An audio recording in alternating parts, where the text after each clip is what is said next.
Yes, people, yes, people, yes, people. Welcome back to the We Talk Football podcast. It's episode 10 and the third in our mini Movember series, where we focus on mental health and delve into the darker aspects of football that aren't always focused on. Now, today we've got the pleasure of being joined by Sean Scales, ex-Oxford, ex-Southend and ex-Chelsea Academy player. How are you doing today, Sean? Yeah, I'm good, thank you, Jamie. How's you?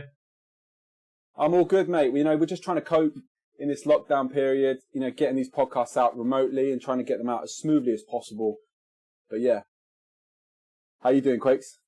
I'm all right. Obviously, this is episode 3 of the Movember Miniseries. We've got quite like a wide range of guests in terms of people who've experienced different aspects of academy football. Obviously, Sean's experience is going to be slightly different to the people we talked to about just because of how it ended and because of how abruptly it ended. But we'll delve into that. But yeah, looking forward to hearing your story, Sean. Now, I think the first place we should really start is, where did you first express interest in football, and when did you start garnering attention from clubs, Sean? Yeah, I think like any young lad or lady these days, I just started out with my local youth side, which was Perry Street over at Barleylands, and I just played there with my friends really, and it wasn't always apparent to me that I was better than anyone else. I just played because I enjoyed it, and it kind of just went from there really. I remember the kind of first indication that I had that I was maybe all right at this was when we had our very first game, and I scored 4 goals and assisted another in a 5-1 win. And I kind of after that thought, do you know what, I'm not bad at this. And it just sort of went from there, really. I had a season there. I think it would have been under 6s, under 7s. Really young. And then I briefly joined another Sunday League side before I then caught the attention of Chelsea. And I was up there for a year between 8 and 9. That was kind of my first taste of rejection, really, at the end of that year.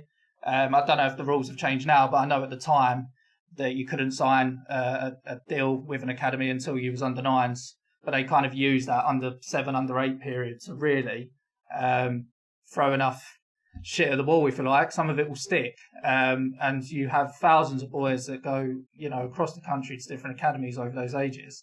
When realistically, there's probably only about 10 lads they can take on. If you're doing 7-a-side, you want 3 substitutes and also space to bring in any other lads that obviously come along. You can only really take on 10 at that age. And I think I got down to around about the last 15. And unfortunately, I was one of the 5 that kind of got cold, and that was it. And then after that, I just went back to Sunday League again. All right, so that's interesting. So you started at Chelsea, spent there for a year, and then obviously went through the rejection early. When was it that you next got picked up? Was it by Southend next? No, so this is kind of the funny thing about the story. So I went back and I played Sunday League for Chelmsford City. Had about a season and a half there. And I again got scouted by Chelsea. So I went back up there again, yeah. Obviously with a lot of the same lads, same coaches, obviously the same training ground. It was like going back home to a degree. I had a 6-week trial there, and I was like this time offered a contract, and I was there for the next 4 years. Wow. And they were brilliant 4 years, probably the best 4 years of my life, really, to be honest with you. I can't praise the Chelsea Academy enough.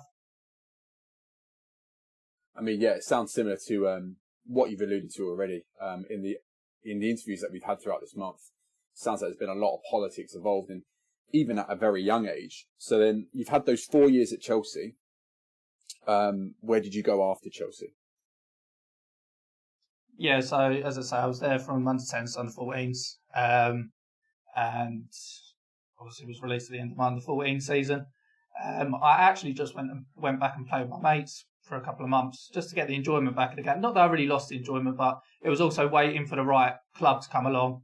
I did train and play for Dagenham and Redbridge for a little bit, but for whatever reason, it wasn't the right move for myself. I didn't feel for a number of reasons. So I just went and played back with my mates for a little bit, and that's when then I had a trial at Southend.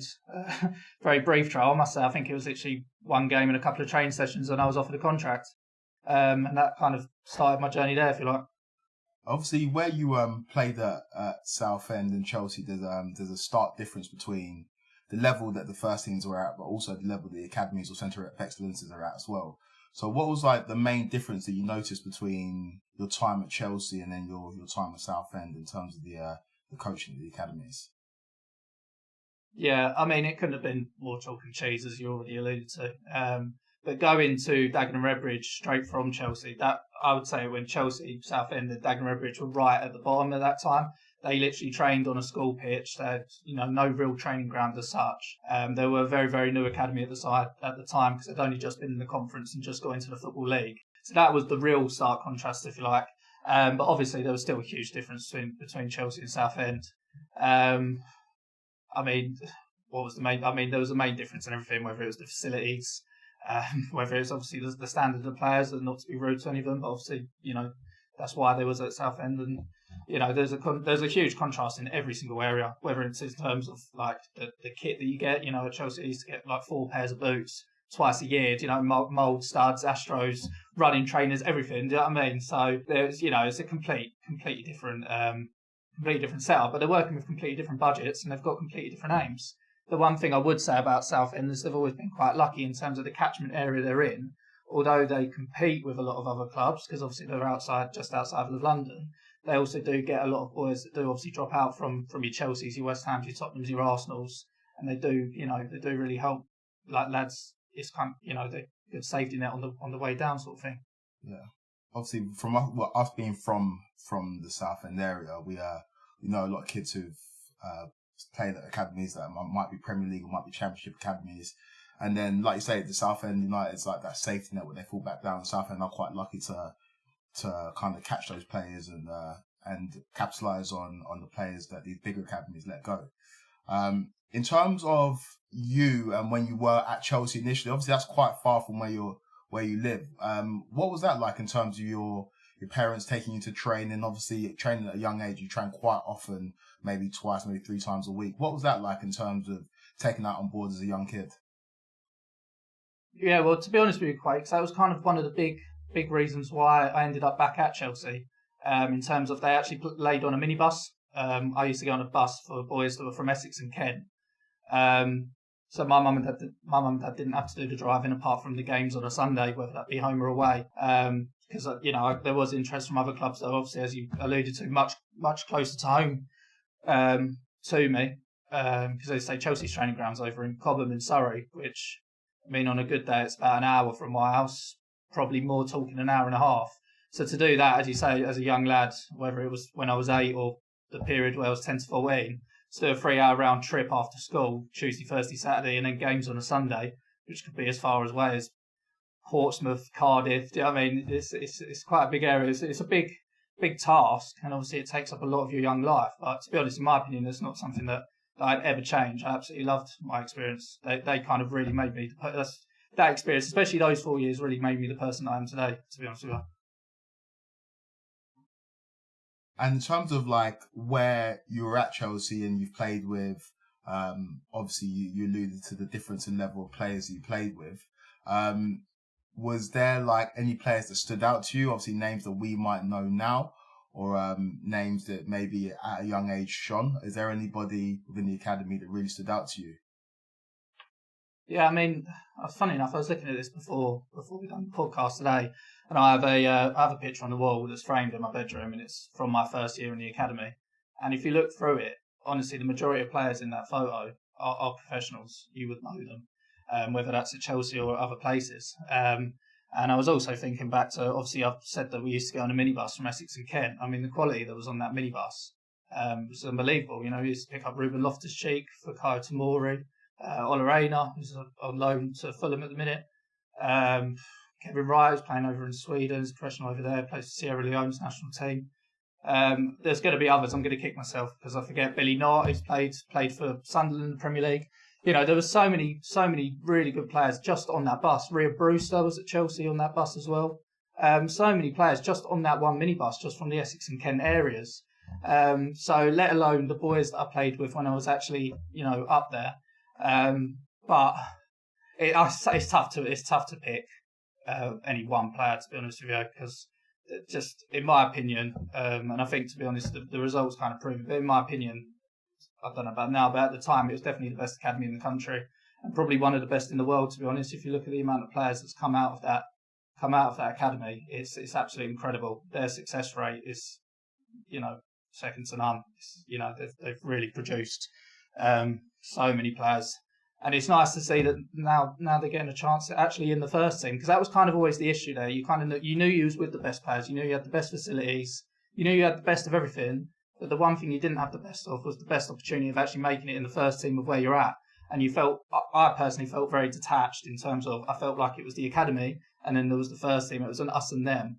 And I don't think anyone really truly believed around us that we'd ever play for Chelsea, but we just knew that we was in the best place at that time to develop and give ourselves the best opportunity of a career in football. So I always say, obviously you can see I'm wearing my West Ham top today. I'm a West Ham fan, but I have a love for Chelsea, the academy, but not particularly the football club holistically. Do you get what I mean? I don't love the club, but I do love the academy and what they've done for me. So I see them as two very different things. Could be completely different now. There could be a much better link, as you can see with Tammy, Foucault, Mason and the rest getting into the first team now. Yeah, I think Chelsea are getting a lot of praise recently, whether it's justified or not. I think, yeah, you're right, their academy is amazing, but, they had the transfer ban, and that's the only reason half these players are getting a chance. You see how happy Quaker is there, seeing all the praise that you're giving him. Jamie, I totally agree with you. I totally agree with Jamie. And the thing is, as you say, the transfer ban forced them into playing those players, and they are good enough. But there was players 2, 3, 4 years before that they never gave the opportunity, who were maybe as good or even better.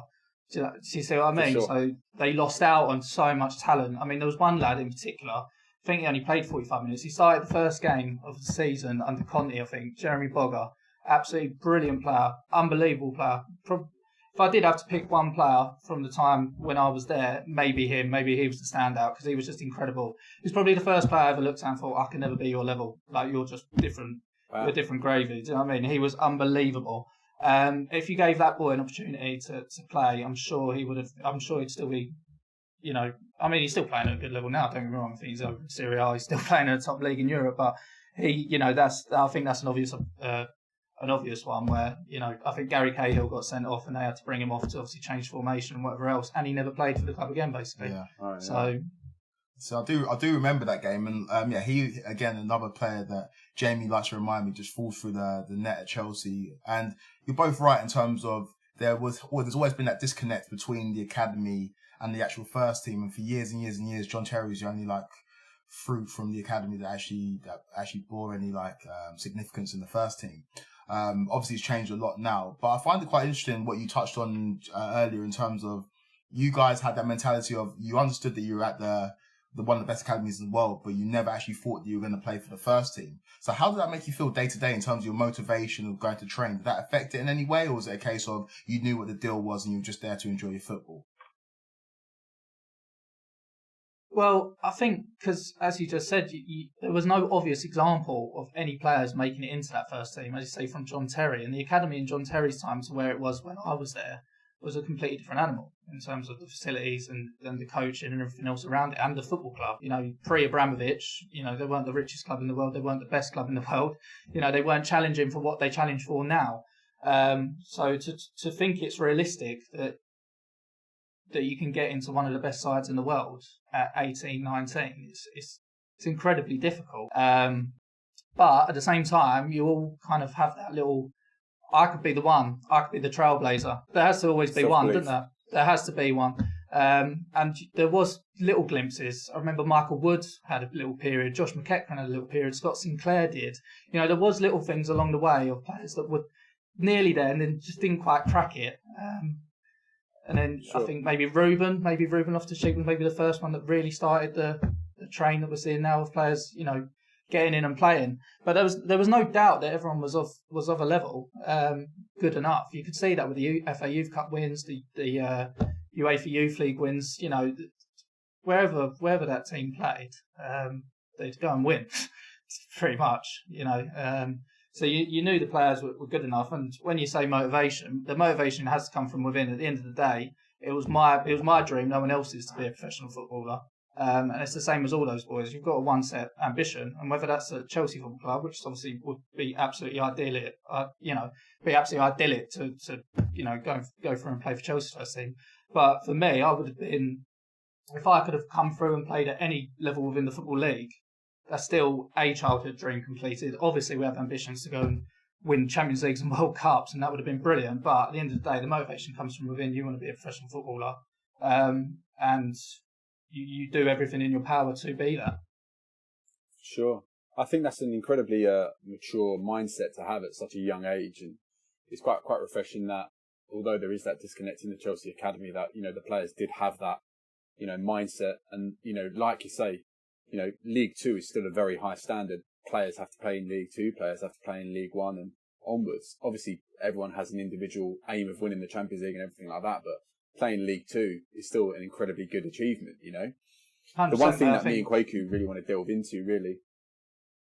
Yeah, exactly. So, I mean, the main thing that me and Kwaku want to delve into is, we know that you came out of the academy at 14.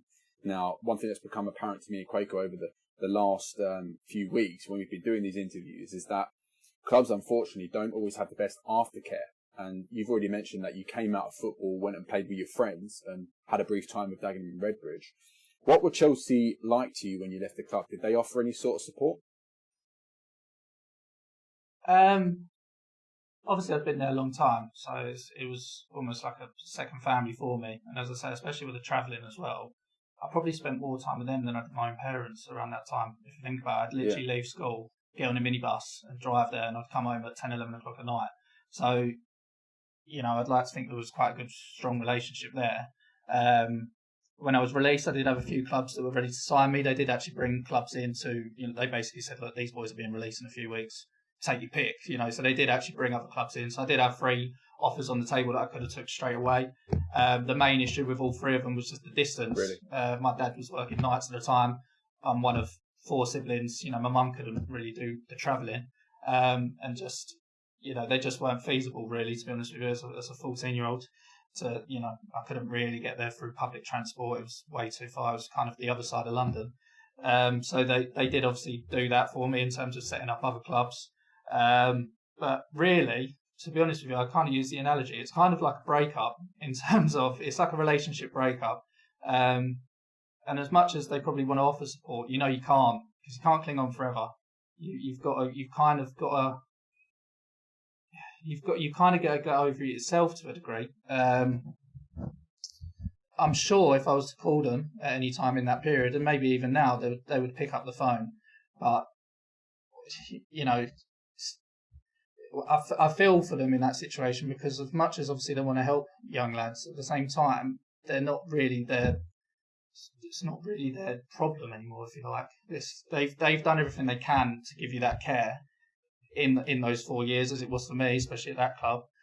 But at the end of the day, as I say, it's almost like it's like a relationship breakup. At the end of the day, they've dumped you, they've rejected you, and you kind of have to go your own separate paths. I think in terms of aftercare, there was probably a phone number I could call. I think there was a 24-hour phone line that that I could have used. I'm sure the coaches would have gave me the time of day. I'm sure they would have spoke to me and would have helped me.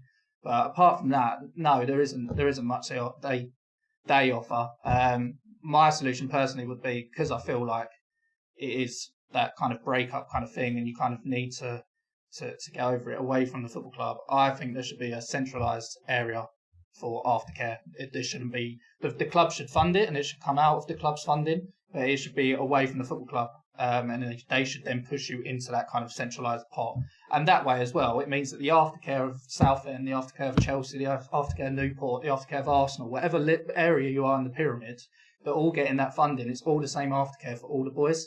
So there's no individual responsibility on the clubs to get it right, if you like, and it weakens your dependency on the football club, because at the end of the day, you're not going back. Well, in my case, I did, but you know what I mean? In most cases, you're never going back to that football club. That is the end of that chapter. And I just think that the best way to deal with it would be to say, look, here's some help, but it's in a central area run by the PFA or the FA. That's a really interesting idea. I think the reasons why me and Quaker want to do a podcast like this is, I'm not sure if you saw, we've mentioned it on previous episodes, but there's tragic news of academy players coming out of academies at 17, and just last month you had the Man City player Jeremy Whiston unfortunately took his life. And you're right, it is very much like a breakup situation. But I think my worry is that, when you're a 17, 16-year-old kid and you come out of football and all you've ever known is football, when you suddenly don't have that as an option anymore and there's limited help from a football club, if you don't have a supportive network around you, and you're not a strong-willed character like yourself, unfortunately, suicide might be an option in your mind. And that's just something where we want to get the education out and getting, infrastructures like you just alluded to, like these collective support structures where people actually have that and they can tell them what their next step could be. It doesn't even have to be football. It might be education. It might be, I don't know, like doing any sort of job. But making these options available to people and letting young kids know about these is important, I think, in our eyes. And it's really interesting that you take that aspect because, as I said, you must have been a strong-willed kid or had a much supportive network around you. But I think it's important that... Don't get me wrong, Jamie. It was... Sorry, mate. Don't get me wrong. I was absolutely devastated. I think there was a study in 2015, actually, at Teesside University by Dr. Blackstock, and I think it showed that 55% of young players had psychological damage within 21 days of being released. So don't get me wrong, it's an absolutely massive problem. And it's something that definitely needs to be looked at. And as you say, a lot of it, especially when you talk about the ages of, obviously, Jeremy, which is tragic, especially at those ages, it does need to be education or life skills or kind of job opportunities. But kind of the younger age groups, it needs to be a bit more arm around the shoulder, cuddle and care sort of stuff, because at the end of the day, your whole image as a child is kind of built on the fact that you're the footballer. So, I mean, I was sure Scouts a Chelsea player, and all of a sudden, within an instant, it's gone. You're not that anymore. So your whole image is kind of linked to that. And the thing you have with it is it's almost a kind of infamousy as well. It's almost like, it's not celebrity, but you do have a little bit of that. So, I mean, especially now with social media, if you're posting up pictures of you in a Tottenham shirt playing for Tottenham, people are going to know who you are. But even back then, with a bit more of word of mouth, people do know who you are. So it's definitely, there definitely needs to be a level of aftercare. I just don't think it should be with the club, because how long does that go on for? How long do Chelsea have to keep looking after myself? Do you know what I mean? I can't expect them 10 years on for me to still expect them to I wouldn't go back to my high school and ask them to help with my mental health issues if I had any. So I don't think you can expect the club, but I do think that they should pay into a central fund. And that way, if then, for example, then when I got released, say I was to go back now and I've been released from Southend, I've been released from Oxford as well, what club then pays for it? What club then has to look after it? What club takes the blame as such? So that's why I think a central part away from the clubs is much, much better. The other thing as well is kids and young adults will probably be more likely to talk to someone away from football clubs, because I might talk to someone at Chelsea and think that they might talk to someone at Arsenal, and then Arsenal won't want to sign me because I've got a mental health issue. Do you see what I mean? Yeah. So this is why I think a central fund away from football clubs is definitely the way forward with that, with the aftercare issue. Yeah, we talked to Kojo and Julian before, and they're kind of alluded to similar facts that you did, but they kind of had a different mentality on it. So it's kind of interesting to hear your take on it. And from what you've kind of touched on, it sounds like not only were you strong-willed mentally yourself as a kid, but you also seem to have like a strong support system around you. So like touch on that in terms of how your parents helped you with like, not the devastation, but kind of the sadness and the kind of drop down from being released from Chelsea. How did your family help you in that? Yeah, I think my mum and dad are brilliant and always have been. But to be honest with you, I kind of felt like I dealt with it myself, Quakes, in terms of, as I said, I think I said earlier, it was my dream. It's my childhood dream. It's something that I wanted to do, and something that I put everything into. I've absolutely no regrets looking back on what I tried to do, what I tried to become. And I kind of had the mentality of, okay, look, I'm devastated, but I'll brush myself down, I'll go again. I'll prove them wrong sort of mentality. I think that's kind of how it was. Plus, maybe because I had the experience of when I was 8 as well, I'd already been released from this football club. So I knew that, this wasn't the end, it wasn't the death of my career at the time. It was obviously a sad part in my young career, but I knew that wasn't the end. I knew that I think I had just a lot of self-belief in myself. I don't know if that is, as you say, from my support network. I'm sure it absolutely is. I can't thank my mum and dad enough for how much they supported me now and, then and now, they've always been supportive to me, but a lot of it was just down to myself and kind of maybe my way of looking at things and looking at life, really. I was gutted. And probably to be honest with you, I didn't realise how gutted I was until a long, long time after. It's probably something I never actually truly got over, in truth. To be honest with you, it's something that I probably never actually, maybe I just didn't deal with it. Maybe I still haven't dealt with it. Maybe I just don't even think about it, to be honest. But I just always thought, no, I'll show them. I'll carry on and I'll prove them wrong. Well, I mean, you seem to be thriving in what you're doing now, and we will touch on that in a moment. But one thing I want to touch on is, so you went from Chelsea to Southend, and then you had a brief period of Oxford. But at Oxford, they allowed you to do a BTEC alongside playing. How did that work? Yeah, so I think from the formation of the EPPP structure, in terms of, so it went from academies and centre of excellences to categories 1 down to 4. I think from then onwards, I think it mandated that you had to do education alongside your scholarship from the ages of 16 to 18. And that generally is a BTEC sports science. Not a lot of clubs offer A-levels. To be honest with you, the amount of time you spend, or definitely I spent when I was at Oxford for the year, I definitely couldn't have fit A-levels in. I was at that training ground from early in the morning till pretty late at night, whether that's extra gym sessions, whether that's extra stretching, extra whatever, you spend a lot of time at that training ground, especially when you're living away in Dix, because there's nothing to go home for. So you may as well, try and do anything that you can to become better. So I done BTEC sports science, but the problem with that is, to be honest, is it is quite limiting because you're still. I don't know what else they can offer. I haven't got a solution to it, but it's quite limiting because your whole CV really till then is football. Especially if you haven't done particularly well in your studies because you've had day release, because you've had another dream to follow. And obviously it takes up a lot of time during school, but then it's almost like you've spent your whole life playing football and then you've got a BTEC in sports science, and then that leads you down to a degree in sports science. But the problem is, if you've got kids getting released at 18 every single year by 92 professional football clubs, all with a sports science BTEC, the amount of sports science degrees, the amount of sports science jobs, even though it's a growing area, it still doesn't correlate. There's not enough jobs to deal with the amount of degrees that can come out of it. So, and some people don't want to stay in sport. Some people do want to do other things. They do want to go into construction or finance or whatever else. Yeah, you're preaching to the choir here. So I did a nutrition degree, and for myself, finding nutrition opportunities is incredibly limited unless I go and do freelance things myself. And I've got plenty of friends in the sports science industry that have gone on to do masters and even PhDs, and even they're struggling to find opportunities. So you've hit the nail on the head there. Definitely. But I think that doesn't just limit itself to sports science. Unfortunately, I think it's just across the board with graduates. But yeah, I think you're right. You've hit the nail on the head. The one thing I would say is that there are other countries, like for example, if you do go to America, America are very much at the forefront of putting education alongside playing sports. We had Julian last week. I've had other friends that have gone out to the States, and they put studying as almost as if it's paramount alongside playing, and you have to have certain grades to play.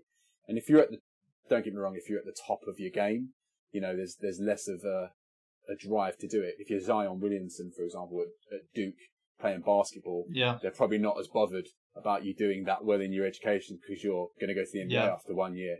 But, there are certain countries that do push education. And I think, getting some sort of structure, I don't know how they do it. And I understand we're just identifying problems here, but I think there does need to be some sort of solution that does help young people, because otherwise what's the case, What do you think about it? Yeah, definitely. Yeah, so obviously with the American kind of integration with education that you talk about, there's some pros and cons with it. I just feel like in England we're so steeped in tradition and steeped in the way that we do things already that I think it would be very, very difficult to make that transition in terms of aligning education with football. But what Sean touched on in terms of having a centralised kind of body that deal with not only release players, not only mental health, but everything that comes with not playing professional football, not playing for a professional academy or centre of excellence anymore, would probably be the best place to start, because like you say, it takes away sole responsibility from the academies. And it's unfortunate, like we touched on before with Jeremy Wisdom, that Man City's name is consistently associated with that, because for all we know, they could have done as much as possible to kind of help somebody like that. But it's just, we don't know about it. So having a centralised board where the responsibilities may be taken away from the clubs, but the clubs fund that, I reckon could help with everything. And even where you're talking about the correlation with the people that do BTECs in sports science and there not being enough jobs further down the line for those people, again, maybe somebody can look at that and see and have conversations with players or ex-pros about what career paths best suit ex-sports people. So I know a lot of recruiters look for ex-sports people for maybe financial advisor roles or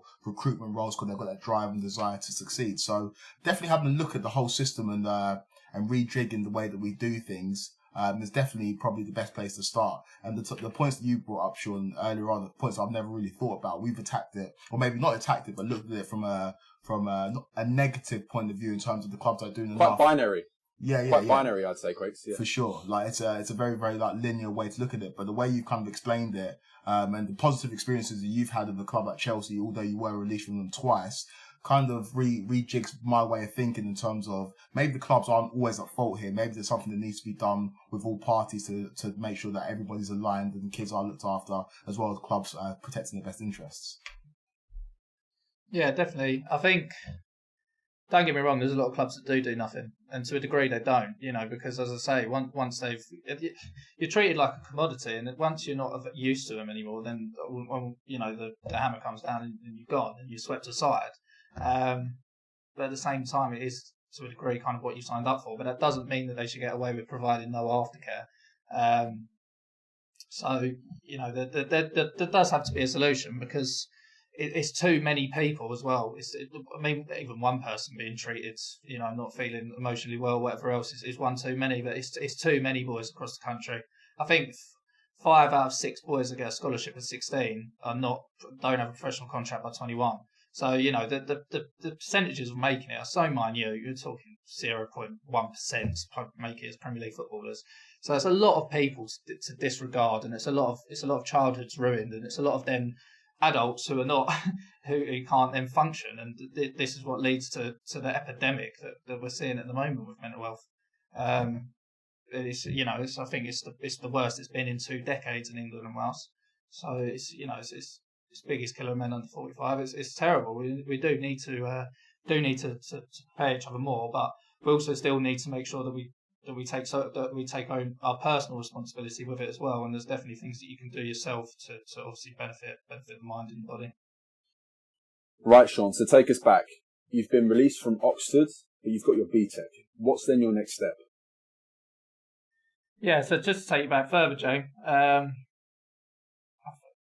Something I've not really alluded to, but I was kind of battling with my own body from about 13. I kind of knew something wasn't quite right. I was saying to my dad at the time, like, Dad, I don't feel like I can run. I kind of always knew that there was something not quite right, and it was something that kind of got worse and worse and worse. And I feel like where I had almost this staged rejection, and also a kind of staged, really, in the downward spiral of how good I was, or should probably turn that instead of say how bad I was. I kind of saw it coming to a degree, whereas a lot of boys, maybe like in Jeremy's case, where he was at Man City for a long time, then gone at 16, 17, that is that is literally from hero to zero straight away, where my trajectory was a little bit, slightly slower downwards. I've kind of always had in the back of my mind that, maybe this isn't going to work out. Maybe my body's never going to get back to kind of what it was. So as you say, I left Oxford. I was only a year there as well. I spent most of that year injured. That's kind of where it really come to the forefront, where I couldn't play. I was pretty ruined, my knees in particular. So I only had a 90 credit BTEC, because I only done a year there. But I left and I played for Chelmsford City, who run so they were in the Conference South, I believe they still are. But they run a course with a local college, which was an MVQ, level 3 MVQ in sports development. Right. So basically how that worked, it basically worked as an apprenticeship, where I got paid to train and play for Chelmsford City in the youth setup and the reserve team. But I also worked for coaching companies within the local community. So I worked for Past Soccer Schools, I worked for Chelsea's development centres, Chelsea Community, worked for Premier Sports, I probably worked for a couple of other outlets as well. And that MVQs are basically 80% practical, 20% written, whereas BTEC's the other way around, probably 80% written, 20% practical. Yeah. That kind of practical apprenticeship obviously was basically meant to lead down to a coaching career to a degree. So I've done that for 18 months. Again, I didn't really play too much when I was at Chelsea, especially in the second season. I don't think I played at all. I think I come back for pre-season in the second season, and my knee was just no good. And I went and saw a specialist, and I finally kind of found out what the problem was from what I'd probably done from when I was very young, to be honest. Because I'd had operations on my knee when I was 15, but no one kind of picked up on it. It took that a length of time. So it was getting to the point where I was basically trying to do a Ledley King, not train during the week and try and play on the weekend. And I weren't good enough to do that. Damage limitations. So, yeah, exactly. So it got to a point where it was absolutely ridiculous, and it was, I needed to get it sorted, and kind of the results come back, and they were kind of worse than I ever really could have imagined. So, so obviously I've done that. That obviously allowed me to do a bit of coaching and stuff, which I enjoyed to a degree. I didn't really like, say, after school club coaching, because a lot of kids there it's almost like a babysitting club. A lot of kids don't really want to be there to a degree. Their mums and dads will sign them up, and or they just don't take it seriously. I think I quite like the development centres at Chelsea, because obviously they are boys that are obviously to a level. You can coach them a lot better, and I think I would have enjoyed maybe actually working with kids in academies. But for one reason or the other, it's not the line that I went down. And I kind of ended up in a finance sort of route, probably because of my knee, to be honest with you, in terms of I knew that I couldn't.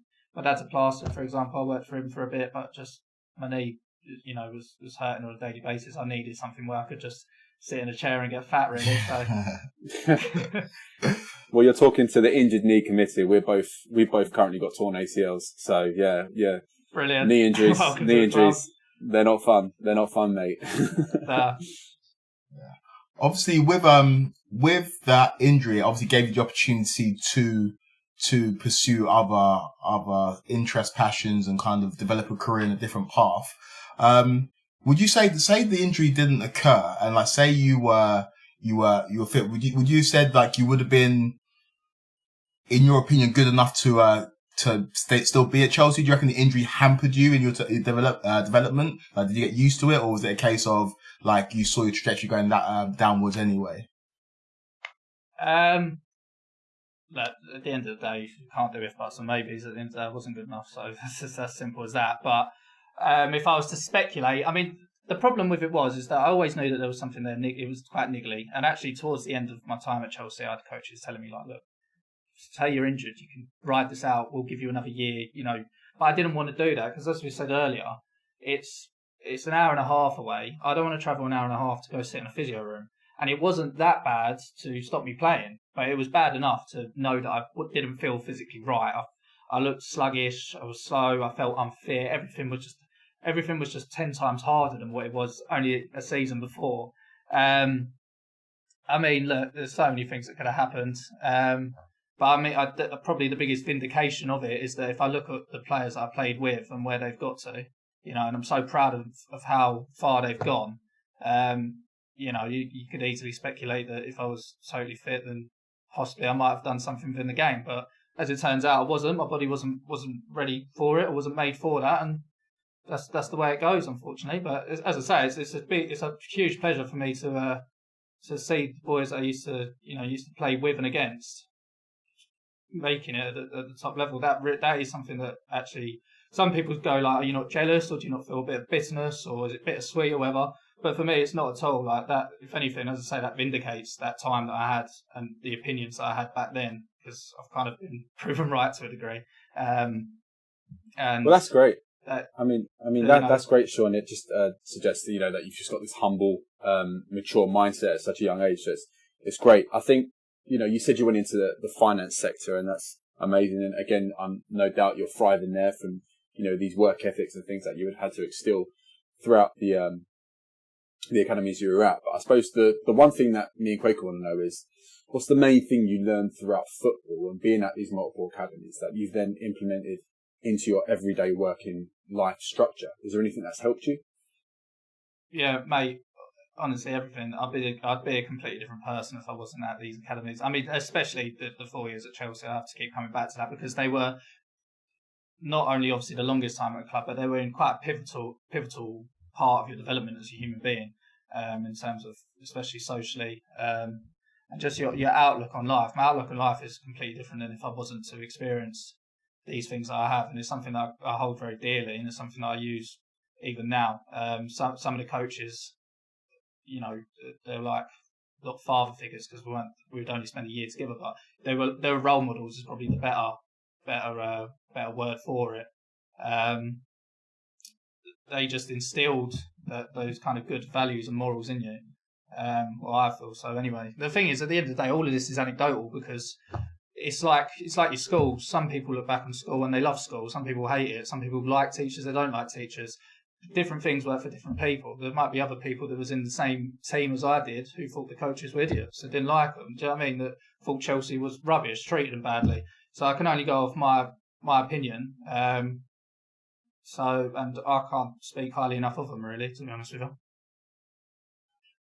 Obviously, it's been amazing to kind of hear your experience on there. And I feel like, I don't know if James can speak to this as well, the people that we've talked to before have obviously had amazing experiences within academies, but it's been tainted somewhat. But it seems like your experience at Chelsea and at Oxford and when you were at Chelmsford as well, it seems like you've had positive experiences and you've kind of utilised or taken the experiences that you've gained at Chelsea and kind of implemented it into your life, and you've not let it hold you back.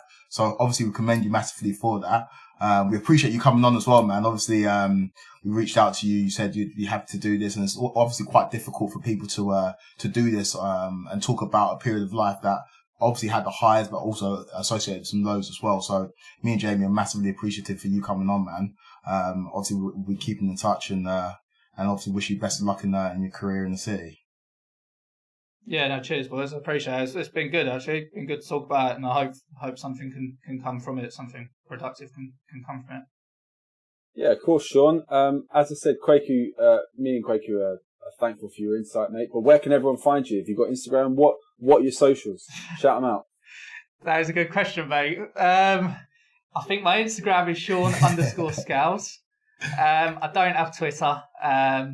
You'll find me on Facebook, but that's about it, really. I'm not huge on the old socials, I must admit, actually. I'm a bit of an old man when it comes to that sort of stuff.